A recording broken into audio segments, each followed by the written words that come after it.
Bonjour à tous, j'espère que vous allez bien et que vous profitez pleinement de la période calme de l'année. Dans cette vidéo, nous allons voir quelques stratagèmes qui vous permettront de remporter votre prochain débat. Comme je l'ai expliqué dans la dernière vidéo, il ne s'agit pas de rechercher la vérité objective, mais de remporter tout simplement votre prochain débat. J'ai sélectionné, rien que pour vous, des stratagèmes issus du petit précis d'Arthur Schopenhauer, l'art d'avoir toujours raison. J'espère que ces techniques vous permettront de remporter votre prochain débat et de déjouer les attaques de votre adversaire. Je vous invite une fois de plus non pas à partager cette vidéo, mais à la garder rien que pour vous. Stratagème numéro 7. Il s'utilise dans un débat au cadre quelque peu strict et formel, et dont le but serait de dégager un consensus.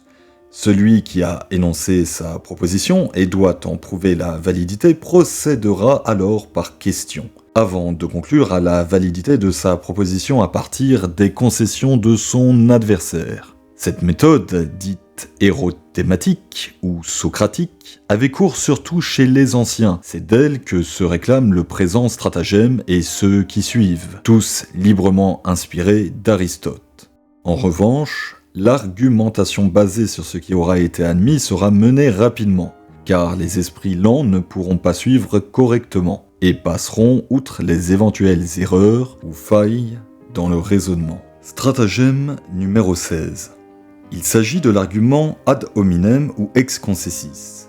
Est-ce que quelque chose dans ce que vient d'affirmer notre adversaire entre en contradiction ne serait-ce qu'apparente avec quelque chose qu'il aurait dit ou admis précédemment, ou avec les préceptes d'une fraction intellectuelle ou spirituelle qu'il aurait vanté ou approuvé, ou avec les agissements de ses partisans, voire de personnalités qu'on pourra faire passer pour telles, ou avec sa propre ligne de conduite.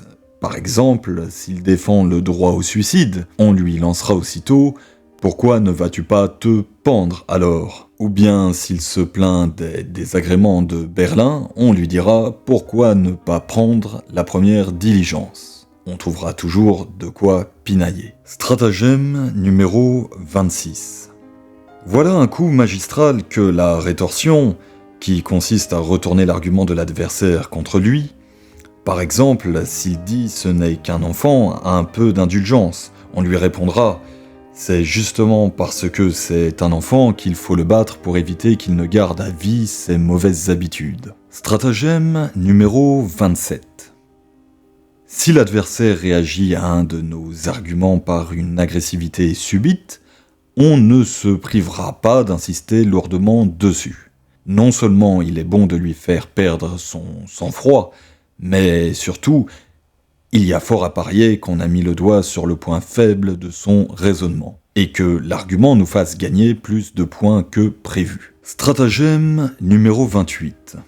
Ce stratagème s'applique essentiellement à un débat érudit mené devant un parterre non initié.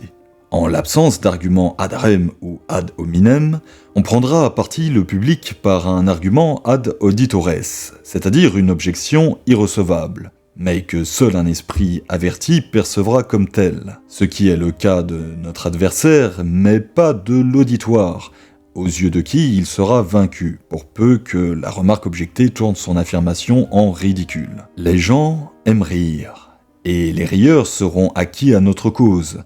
S'il veut invalider notre objection, l'adversaire devra se lancer dans une longue dissertation technique.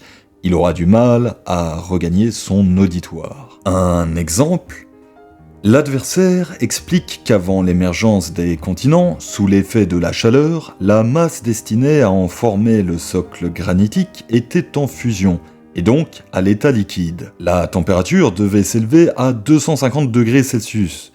La masse a cristallisé sous la surface de l'océan qui la recouvrait. Nous prenons alors à partie l'auditoire et déclarons qu'à cette température, et même d'ailleurs dès 100 degrés Celsius, il y a longtemps que l'océan serait parti en fumée. Rire de l'auditoire. Pour réfuter notre objection, l'adversaire devrait démontrer que le point d'ébullition n'est pas déterminé par la seule température, mais également par la pression atmosphérique, et que celle-ci, dès lors que la moitié de l'océan est évaporée, est tellement élevée que l'eau ne s'évapore plus, même à 250 degrés Celsius. Mais il ne s'y risque pas, car expliquer cela à un public non averti réclamerait plus d'énergie qu'un traité de physique. Stratagème numéro 34. Si l'adversaire ne répond pas directement à une question ou à un argument, mais pose à son tour une question, ou donne une réponse détournée, ou une réponse hors sujet, et tente de détourner le débat, c'est un signe qui ne trompe pas. On a touché, sans le savoir, un point sensible. Sa réaction est une forme de silence. On appuiera donc sur ce point pour travailler au corps l'adversaire, même lorsqu'on ne cerne pas encore au juste la faille décelée. Stratagème numéro 38. Ultime stratagème. Si on constate que l'adversaire nous est supérieur et qu'on ne pourra pas avoir raison, on s'en prendra à sa personne par des attaques grossières et blessantes. L'attaque personnelle consiste à se détourner de l'objet du débat, dès lors que la partie semble perdue, pour s'en prendre à la personne du débatteur. On pourrait nommer ce stratagème argument ad personam, par opposition à l'argument ad hominem. Ce dernier délaisse du fond objectif du débat pour s'en tenir à ce que l'adversaire a pu dire ou concéder à ce propos. L'attaque personnelle, elle, abandonne totalement le fond pour ne cibler que la personne de l'adversaire. Notre propos se fera alors blessant, hargneux, insultant, grossier. Les facultés de l'esprit passent le relais à celles du corps, à notre côté animal. Cette règle est fort populaire, car à la portée de tous, et se trouve ainsi souvent mise à contribution. Reste à savoir quelle parade s'offre à l'autre partie. En effet, en soignant le mal par le mal, le débat ne tarderait guère à tourner au pugilat, au duel ou au procès pour outrage. Toutefois, il serait faux de penser qu'il suffit de ne pas s'adonner à son tour à l'attaque personnelle. En effet, montrer de manière détachée à quelqu'un qu'il a tort, que son jugement et sa pensée sont erronés, ainsi que procède toute victoire dialectique, l'accablera plus sûrement que des paroles grossières et blessantes. Pourquoi Hobbes, dans son texte du Citoyen, affirme « Toute volupté de l'esprit, toute bonne humeur provient de ce qu'on a des gens en comparaison desquels on puisse avoir une haute estime de soi-même. Rien n'est plus important à l'homme que la satisfaction de sa vanité, et nulle blessure ne lui est plus douloureuse que celle qu'il est infligée à cette dernière. C'est de là que viennent les adages tels que « l'honneur vaut plus que la vie ». La vanité se nourrit principalement de la comparaison avec autrui, ce qui est valable dans tout contexte, mais plus particulièrement lorsqu'on touche aux facultés intellectuelles.